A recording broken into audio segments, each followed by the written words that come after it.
नमस्कार विद्यार्थी मित्रांनो, आजच्या व्हिडिओमध्ये इयत्ता 4थी मिशन स्कॉलरशिप परीक्षा गणित विषय अत्यंत सोप्या भाषेमध्ये आपण संख्याज्ञान यामध्ये 1 ते 100 मधील मूळ, संयुक्त, त्रिकोणी आणि चौरस संख्या यांचा अभ्यास करीत आहोत.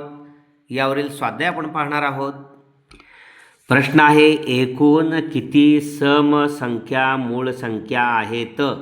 2, 3, 1, 4. यामध्ये अचूक पर्याय 3 आहे. या ठिकाणी गोल आपण करावा. जास्तीत जास्त कमी वेळेत प्रश्न आपण सोडवायचे आहेत. 3 नंबरला उत्तर 1 आहे, कारण 2 हीच सममूळ संख्या आहे, दुसरी कोणती नाही, ती एकच आहे, म्हणून अचूक पर्याय 3. 3 नंबरला आपण गोल करावा. अंतिम परीक्षेमध्ये रेखांकित करावा तो भाग निळ्या शाईनं किंवा काळ्या शाईनं. ओके. 1 ते 50 मधील विषम मूळ संख्यांची बेरीज किती? 1 ते 50 पर्यंत मधील विषम मूळ संख्यांची बेरीज ती येते 338. आपण करून पाहावं. आपण ही बेरीज करून पाहिली. 2ला सोडून 3, 5, 7, 11, 13, 17, 19, 23, 29, 31, 37, 41, 43, 47. या ठिकाणी 1 ते 50 मधील या विषम मूळ संख्या आहेत. 2ला आपण ग्राह्य धरलेलं नाही. यांची बेरीज 266 येते. त्यामुळे अचूक पर्याय आपला हा 338 नसून नंबर 2. ओके. 326 आपण करून पाहावी.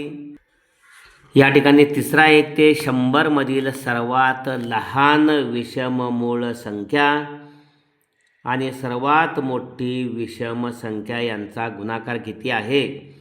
सर्वात लहान विषम मूळ संख्या 1 ते 100 मध्ये या ठिकाणी 3 आहे. विषम 2 सम आहे 3, आणि या ठिकाणी सर्वात मोठी 1 ते 100 मध्ये 97, म्हणजे 97 गुणिले 3 आपल्याला करावं लागेल. 97 गुणिले 3, 3 7 21ला 1, ह्याच्याले 2, 3 27, 2 29. अचूक पर्याय नंबर 1. नंबर 4, पुढीलपैकी कोणती संख्या संयुक्त संख्या आहे? पुढीलपैकी कोणती संख्या संयुक्त संख्या आहे? संयुक्त संख्या म्हणजे 1 आणि ती संख्या या व्यतिरिक्त दुसऱ्या कोणत्या तरी संख्येनं त्या संख्येला भाग जातोय. या ठिकाणी 91 ही संख्या 1नं भाग जातोय, 91नं भाग जातोय, शिवाय 13नं भाग जातोय. 13च्या पाड्यात 91 आहे. 13 7 91, म्हणजे 13 हा 91चं विभाजक आहे. 7 हा विभाजक आहे, म्हणजे 91 ही संयुक्त संख्या आहे. नंबर 4, पुढील संख्यापैकी कोणती संख्या चौरस संख्या आहे?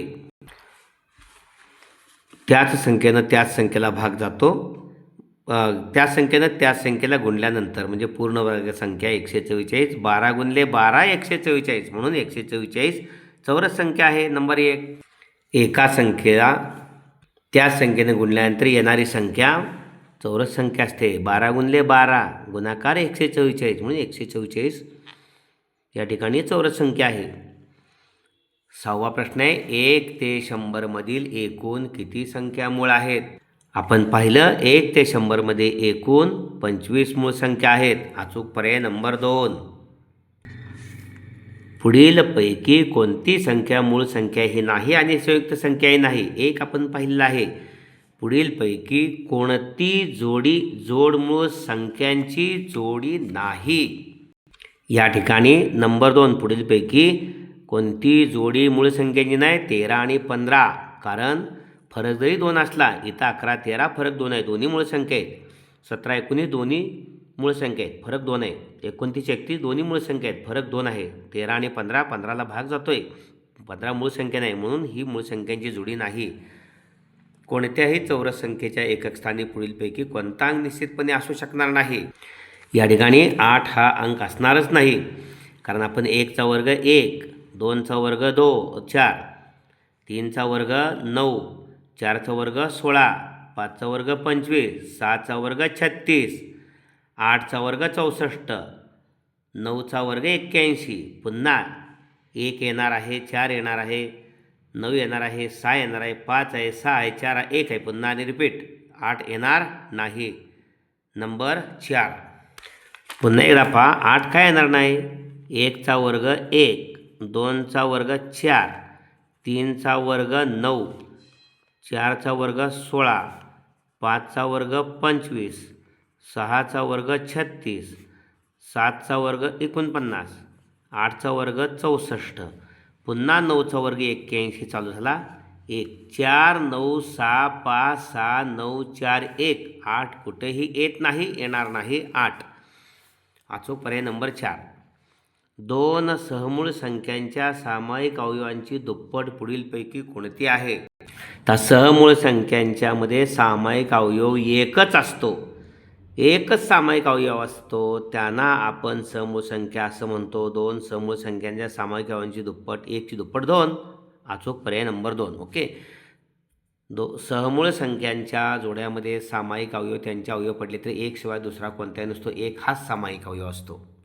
3 4 7 8, 7चे अवयव 7 गुणिले 1 आणि 8चे अवयव 2 गुणिले 2 गुणिले 2 गुणिले 1. 1 हाच सामायिक अवयव आहे. 3 आणि 4 मध्ये 3 गुणिले 1 आणि 4 मध्ये 2 गुणिले 2 गुणिले 1. एकच सामायिक अवयव आहे, त्यामुळे 1 ची दुप्पट 2. त्यानंतर त्रिकोणी व चौरस संख्यांच्या बाबतीत पुढीलपैकी कोणते विधान चुकीचे आहे? या ठिकाणी त्रिकोणी व चौरस संख्यांच्या बाबतीत पुढीलपैकी कोणते विधान चुकीचे आहे? 2 क्रमवार संख्यांच्या गुणाकारांची निमपट केले असता त्रिकोणी संख्या मिळते, हे बरोबर विधान आहे. दिलेल्या संख्येला त्याच संख्येने गुणले असता चौरस संख्या मिळते, हेही बरोबर आहे. 1 ही त्रिकोणी व चौरस संख्या आहे, बरोबर आहे.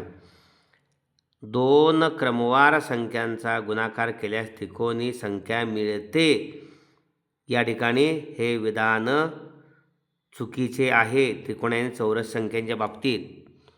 ओके. अचूक पर्याय नंबर 4.